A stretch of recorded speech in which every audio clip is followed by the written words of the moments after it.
qui sont sortis, qui ont marché, ils n'ont effectué qu'une marche pacifique.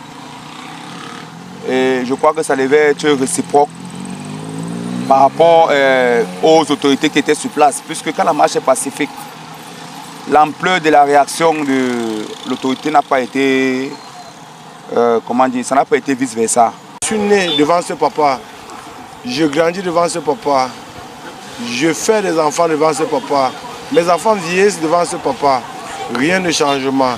Bon, aujourd'hui, nous revendiquons quoi? Il y a eu élection,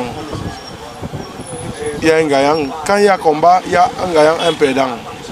Bon, pourquoi menacer le bas peuple? Nous avons quoi à y voir dans ça? Il n'y a pas eu de casse, rien. On nous jette du gaz dessus. Le Cameroun serait-il en feu après la proclamation provisoire de certains résultats en Côte d'Ivoire? Bien vrai que le Cameroun a eu à débuter les élections électorales présidentielles avant la Côte d'Ivoire, mais dans l'attente des résultats, qui sera le prochain président de la République du Cameroun? Certains prétendants comme M. Issa Chiroma, que le peuple soutient énormément du côté du Cameroun. Certains partisans du parti au pouvoir de M. Paul Biya ne s'est pas encore proclamé président de la République, en attendant éventuellement peut-être sa réélection comme 8e mandat à la tête du Cameroun. Le peuple n'ayant plus d'espoir, n'ayant plus d'espérance à la crédibilité de l'élection du côté du Cameroun, a pris l'initiative de pouvoir sortir dans les rues, qui d'ailleurs, M. Issa Chiroma Bakary, qui a demandé à ses compatriotes de pouvoir arracher cette victoire dont il a proclamé haut et fort, et a remporté la victoire suite à l'élection présidentielle de cette année. Donc nous sommes dans l'attente, mais nous avons vu des drames et des chaos qui sévissent du côté du Cameroun, en partant de Garoua jusqu'à Douala. Donc dans cette vidéo, nous allons voir, grâce à Vox Africa, qui nous a fait l'immense plaisir de nous montrer ces circonstances qui se déroulent présentement du côté du Cameroun.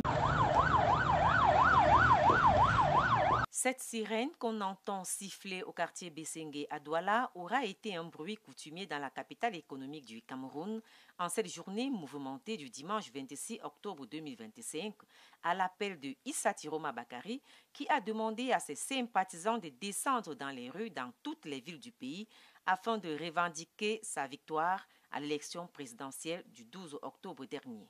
À Nubel, c'est vers 15h30 que les populations commencent à converger vers le lieu de rassemblement. D'après les informations recueillies sur place, le plan était de se rendre vers le centre-ville, notamment à Bonandio, au quartier administratif, pour manifester devant les bureaux du gouverneur. Mais la manifestation a vite viré à l'affrontement entre les populations et les forces de maintien de l'ordre qui sont arrivées sur les lieux et ont empêché les populations de sortir de la zone. Face à l'ampleur des manifestations, les gendarmes ont déployé du gaz lacrymogène avant d'appeler les renforts. Même situation du côté de Nkololo, non loin de là, où des coups de feu ont été tirés, blessant gravement au moins 3 manifestants, d'après les témoins sur place. Ambiance également tendue sur l'axe qui va de Ancien Dalip à Akwa jusqu'à l'école publique de Deido. À pied et à moto, une centaine de manifestants expriment sa colère. Sur le passage, les panneaux publicitaires portant encore les affiches de Paul Biya sont détruits. La marche est encadrée par la gendarmerie et la police qui bloquent certaines entrées des voies secondaires pour éviter que les manifestants ne les empruntent. À Terminus Saint-Michel, les manifestants ont allumé de grands brasiers sur la chaussée, de même qu'à Bepanda ou encore Newton Aéroport. À Anjou-Raphaël, quartier estudiantin, les manifestants ont détruit les affiches de campagne de Paul Biya. En Dokoti, les signes d'un affrontement entre forces de maintien de l'ordre et manifestants sont visibles. Le bitume est parsemé de cailloux, de projectiles de tout genre. Sur l'axe qui mène au quartier Ndoxili, en cette fin de journée du dimanche 26 octobre, les éléments de la police, casques vissés sur leur tête, vêtus d'équipements de protection anti-émeute, font face aux manifestants. Il est 19h. Sur l'axe qui mène à certains quartiers, notamment Lobaba, des manifestants ont érigé 2 barrières sur lesquelles ils ont mis du feu. Une cinquantaine de mètres les séparent de la police. Les 2 parties se regardent en chien de faïence, munis de lattes, Les manifestants bloquent le passage des motos et somment les autres piétons de lever les deux mains avant tout passage. De temps à autre, la police fait usage du gaz lacrymogène pour tenir les manifestants à bonne distance. D'après les riverains, c'est vers 16 h que la tension a dégénéré entre les deux parties. Ceux qui sont sortis, qui ont marché, ils n'ont effectué qu'une marche pacifique. Et je crois que ça devait être réciproque par rapport aux autorités qui étaient sur place, puisque quand la marche est pacifique, l'ampleur de la réaction de l'autorité n'a pas été, comment dire, ça n'a pas été vice-versa. Je suis né devant ce papa, je grandis devant ce papa, je fais des enfants devant ce papa, mes enfants vieillissent devant ce papa, rien de changement. Bon, aujourd'hui, nous revendiquons quoi? Il y a eu élection. Il y a un gagnant. Quand il y a combat, il y a un gagnant, un perdant. Bon, pourquoi menacer le bas peuple? Nous avons quoi à y voir dans ça? Il n'y a pas eu de casse, rien. On nous jette du gaz dessus. On m'a versé le gaz sur les yeux. Là où je suis là pour le changement. On est là dehors. Là, voilà, non, ils sont de l'autre côté, non, nous on est de l'autre côté, non. C'est le feu. N'allez pas dire qu'il y a eu. C'est mauvais. C'est encore en bas là. On nous a versé. Qu'est-ce qu'il y a eu comment? On nous a lancé les gaz lacrymogènes. Parce qu'on manifeste, parce qu'on veut revendiquer nos voix. On a voté Issa Chiroma. Ça sert à rien d'arrêter les gens de manipuler les votes. On a voté Issa Chiroma. Voilà ce que j'ai, l'eau et le tissu. Les gars à l'heure sur. Normalement, à l'heure sur, on tente de pas être au marché, mais regardez comment le couloir, comment est-ce que demain va faire.